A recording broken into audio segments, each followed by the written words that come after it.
Hello, everybody, and welcome back to The Letter, where we're going to continue from where we left off.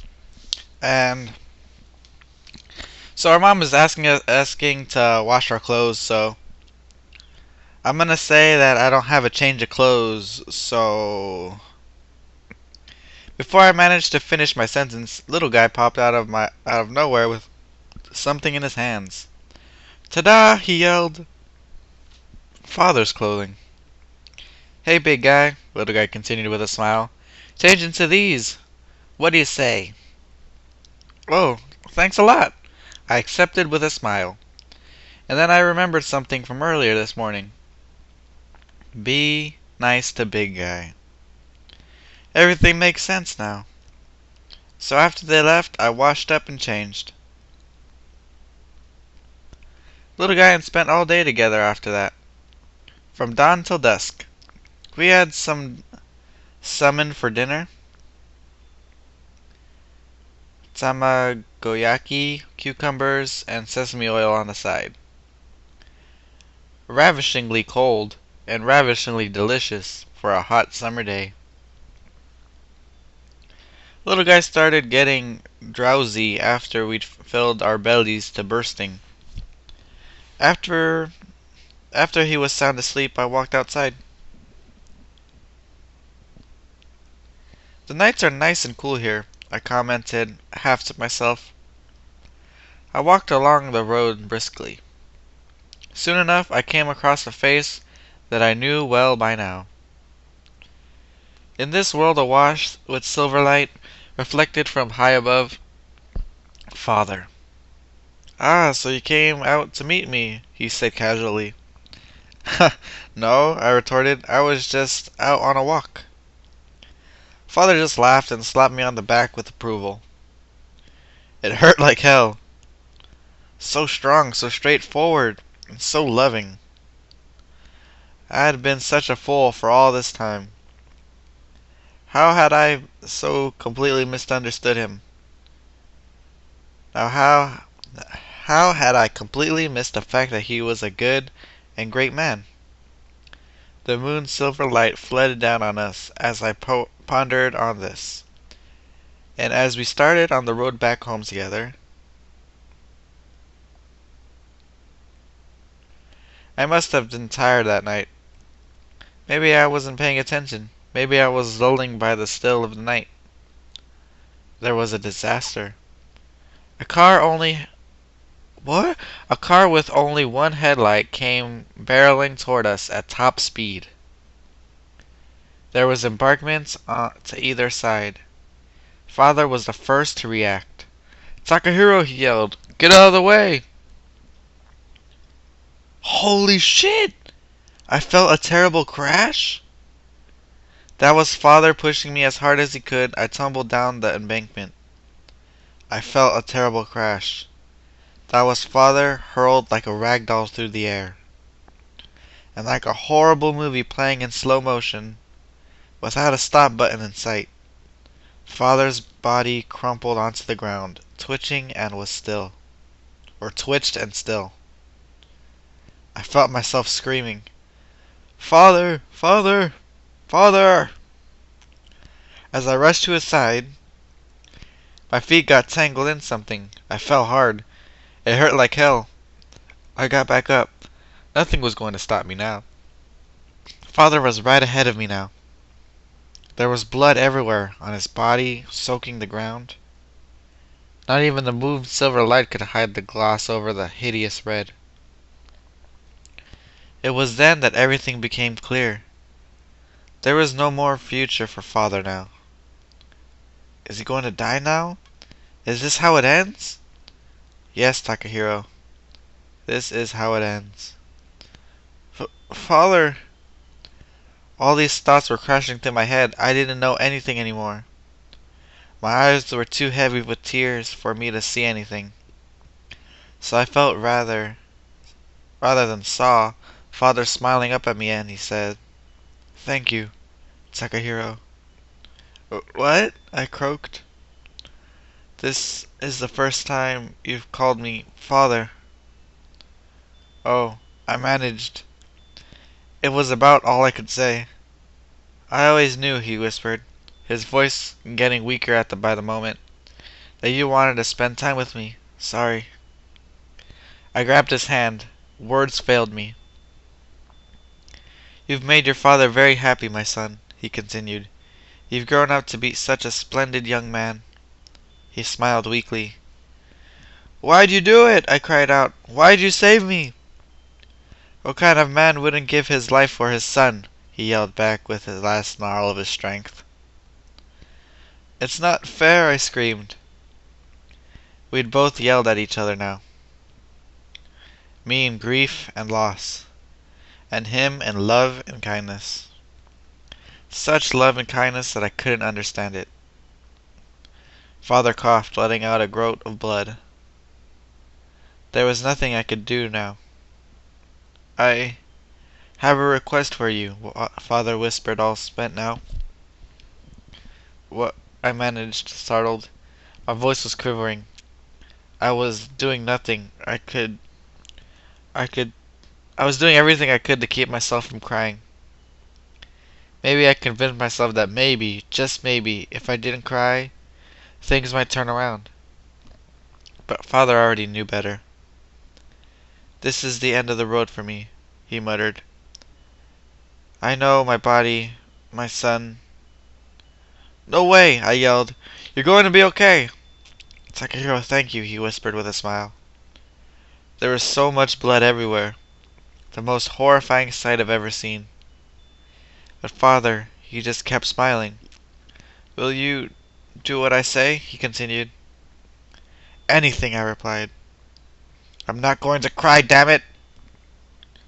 Tell Mom that I died doing my job, so Mom and little guy will be able to accept it. Do this.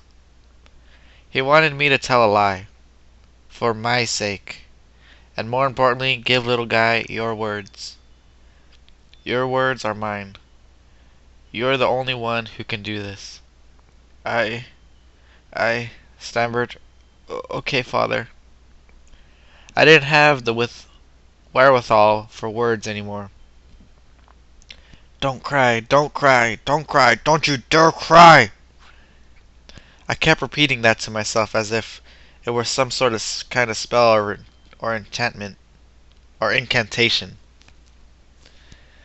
I shut my eyes as tightly as I could to make sure no tears would fall from my eyes. But it was far too late for that. Be a straight shooter, my son. Laugh loudly when you're happy and cry loudly when you're sad. That's the only honest way. And know that no man could have asked for a better son. Father said, that same gentle smile on his face. Me too, Father. I'm so lucky to have a father like you. And I did as he commanded. I cried out, I screamed, I yelled, at the top of my lungs, from the bottom of my soul. And as I did that, Father's grasp of my hand grew weaker and weaker, until at last the gentle light of his mortal soul flickered, faded, and disappeared. I knew it was too late, but it didn't matter. I started saying things to him, things that would stay with me for the rest of my life, things that I had to say. Father, I'm going to become a man like you. I'm going to make sure to take the words you wrote from me to heart. They'll be my treasure. I don't want to be without you, and Mom doesn't want to be without you too. Come on, Father. Get up! Come on, wake up! I swear I didn't read that part, I'm sorry. And after that, it was all tears. Tears and cries so loud that I felt like my lungs would be ripped out. I couldn't stop this if I tried. No, I couldn't even try. Only people more distant to his father, only someone more distant to his father than I had become could claim something like that. I wept because I was sad. I was sad because I loved my father. That was all that was within me. It took a long time before I calmed down. But when I did, I realized that there was something I had to do. Let's do this, I whispered. because I wasn't helpless. There was something I had to do. Had to. The moon shone down, flooding the land with the same silver light. But now the only shadow around me was mine. Father's was ended. Cut short at the beginning of summer. The evening winds tore at my body with eerie force, and a cold winter chill knifed through my heart. Forever.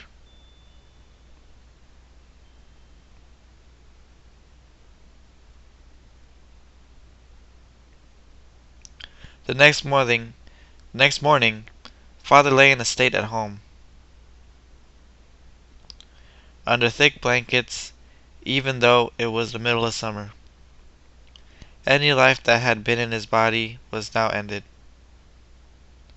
But a smile would never end. Yes, he was still smiling. Inside my heart, smiling forever and ever. And so I wrote a letter. A letter to Takahiro. In Father's words. In my words. My handwriting was so much like Father's. There were 3 things he changed me with. One of them was done. I'd already told Mom what had happened. Now it was time for me to carry out the other 2. So I picked up my pen and wrote. I hate the word cute, but I love the word interesting. I hate when you open up your diary and write, "It was so hot today that..." But I love the season itself. I hate loud noises. But when there are voices raised in heated argument, I don't mind them so much. I hate those who tear you down with their words and actions. But I love those who quietly build you up even though you don't deserve it. I hate being called a simpleton. But I'd rather be a simpleton than someone who uses his God-given talents to take advantage of others. I hate working hard. But I hate laziness so much more than that. I hate it when you blame others for your failures. But I love it when you keep moving forward no matter what. I hate the fact that soon you'll be gone, never to return. So these are my last words of love to you. My last letter.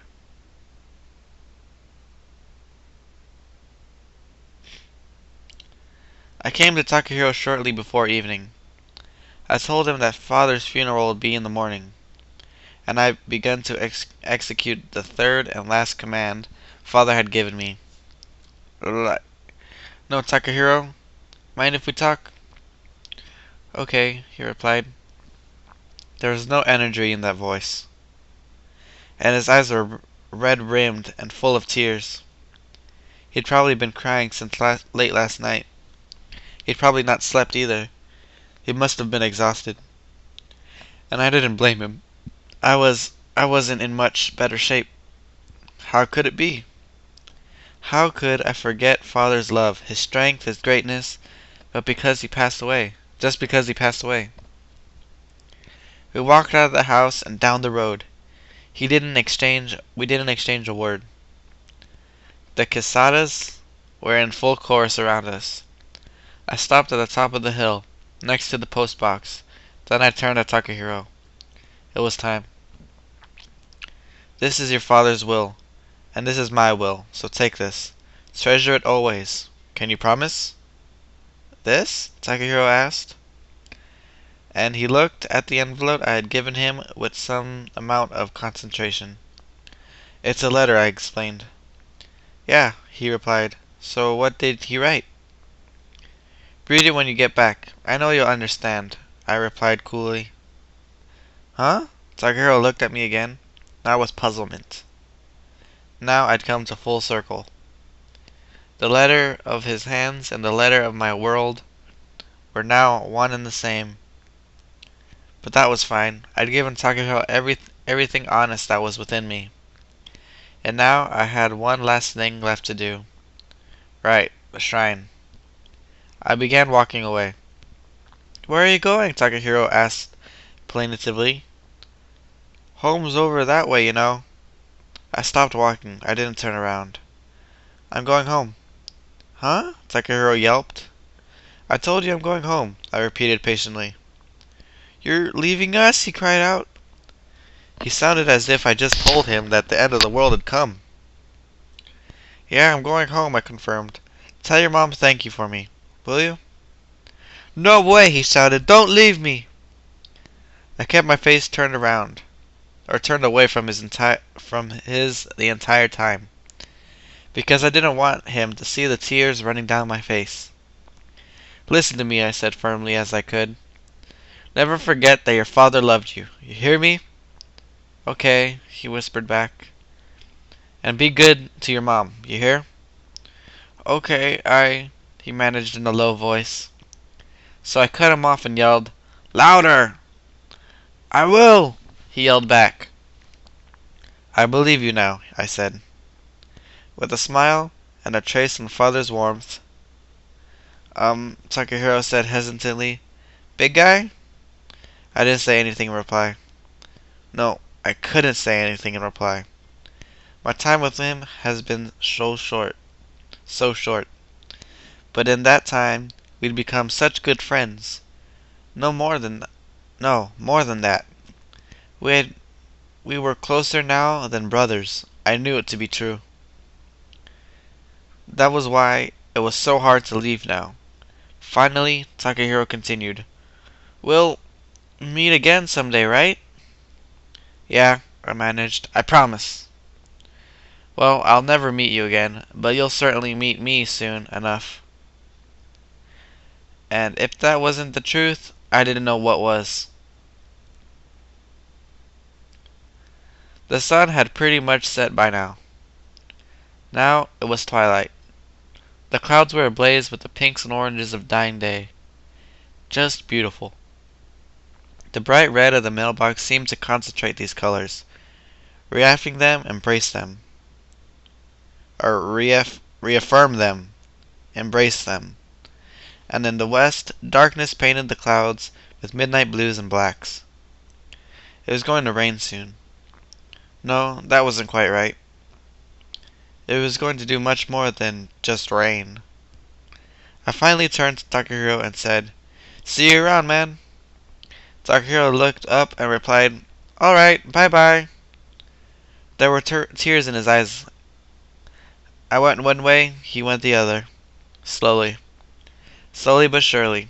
I never turned my head to look at him after that. And somehow I knew that he turned his head either. He never turned his head either. We now made our own footprints on the road, separate from each other. To each the life he was made to live.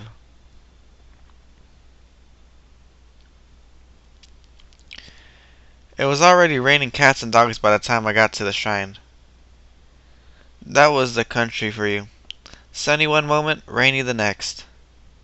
I started walking up the stairs, but I stopped when I was halfway up. In other words, on the exact spot where I started the tumble that had propelled me into the past. Alright, this should send me back in time, I think. Well, I didn't have much confidence in it, but this was the last thing I had to do. And I wasn't about to let a little thing like implausibility stop me. I took a deep breath. Man, I'm excited to do this. I could feel the cold of the stone stairs seeping into my body. No, actually I'm scared. Well, no going back now. 5, 4, 3, 2, 1, go! I threw myself down the stairs and landed in an incriminating heap on my face. Hurt like hell, but nothing happened. That didn't work. Alright, one more time. So I climbed up the stairs again, threw myself off again, landed in an unceremonious heap again, but on my nose this time around. Oh man, I groaned aloud. Any harder and it would have been a massive nosebleed. Was I stuck here? No way I was going to let that happen. Alright, third time's the charm. So I climbed up the stairs again, threw myself off again, landed in a unceremonious heap again. Now I was in a world of pain. I didn't have enough strength left in me to scream. Left even to scream. Besides, my body was screaming loudly enough on its own anyway. So I climbed up the never mind. You know how this goes by now. And you know how it ends, too. Alright, I give up. This hurts too much. And really, I was at my limit here. Couldn't do this anymore. Nothing to it.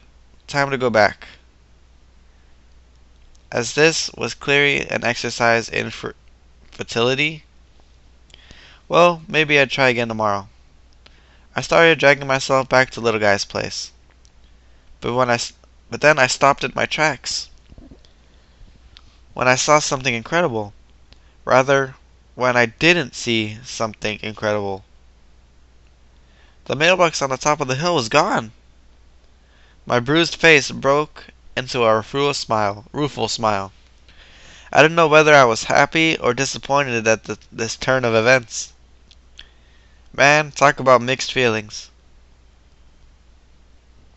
The moon was full. It hurt my eyes just to look up at it. The stars twinkled faintly and faded, knowing how outclassed they were by the radiance of the moon. The world was filled with silver strands of light. And I rushed on home. Mom was waiting for me on the porch. A look of worry and relief filled her face when she saw me. "You've been out late, Takahiro," she said. "Sorry, Mom," I managed. The moment she heard my voice, Mom smiled happily. She stayed that way for a moment, and then said, "Oh, dinner is ready. I made your favorite." For my part, I felt my lips twisting with a weary smile, and I said the only thing that came to mind. "What, no croquettes again?" "Oh, silly," she giggled. "You say that every single time, but you don't even leave a crumb." I burst out laughing as well. I looked at her for a moment. She was a little thinner than she was in the past, but all the important things were the same. Her warmth, her gentleness, her motherly kindness, her love. And her most beautiful smile. There was Mom, crybaby, worrywart, incredible cook, warm, loving, kind. The Mom I'd always known. There was Father, strong and straightforward, full of energy and honor. The father I'd never have known if not for what had happened. And finally, there was me, a spoiled little brat filled with bursting with the loving kindness of my parents. I understood now. This was family. The past, the future, Mom, Father, little guy. I was with my family now. I was sure of it now. I would never forget. I looked up at the sky. The moon swayed and shimmered as on its gossamer swing of stars as the gentle evening wind sang through the air. It carried the unmistakable voice of autumn, gently tugging at summer's shoulder to let it know that time was up. I felt like I'd lost something. I felt like I'd gained something. I felt all mixed up. So I said, "I'm home, Mom." So she replied, "Welcome home, Takahiro." And I told myself it was the first time for it was the time for new footsteps, new paths. My future would surely unfold in this world. This world of so many wonders. This world of the letter.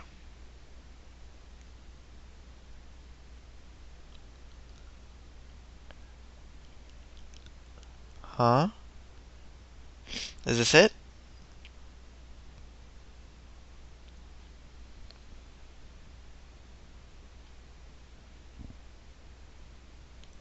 Oh, looks like that's it, guys. The letter. I'd like to thank you guys for watching this, and I don't know if I'm gonna go back and do the.